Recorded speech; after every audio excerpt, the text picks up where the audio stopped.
You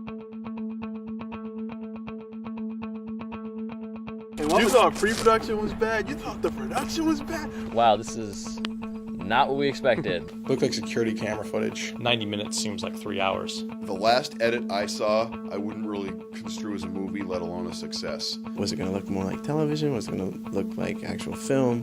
Was it going to look like home video? It's very ordinary. Post-production, it was me alone. I was alone.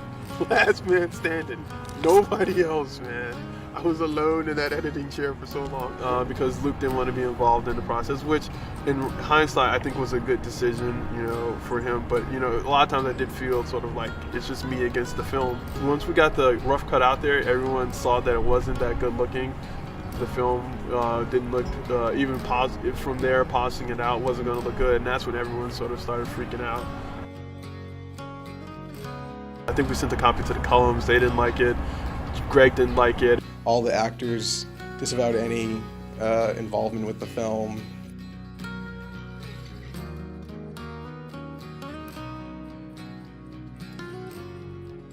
When I smuggled the copy out against everyone's will and showed People who yeah, had me, Andy, and people who Esteban. deserved to see the movie because they had worked on it.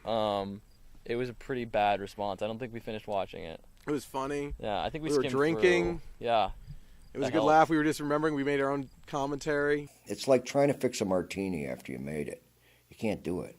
You can't add more vodka or more vermouth or take any of that stuff away. There's the martini. You've made it. It was a rough cut, and it was what we shot. It wasn't gonna be sort of. It was a small independent film shot on mini DV. It wasn't going to look like a Hollywood blockbuster. I don't know what people's expectations were. When I watched it finally, it wasn't a terrible film. It was just like a mediocre film shot on video, which is not going to go anywhere. No, at best it's mediocre. At worst it's terrible. And that film's not going to, I don't think it could possibly do anything. It's never going to get off the ground in any way, shape, or form. Who would care about a cheap film that isn't great? If you're going to make a cheap film, you have to make it amazing and something very special. So basically, if you're not amazing and special, I'd say don't bother making films. I don't regret really much anything I ever do.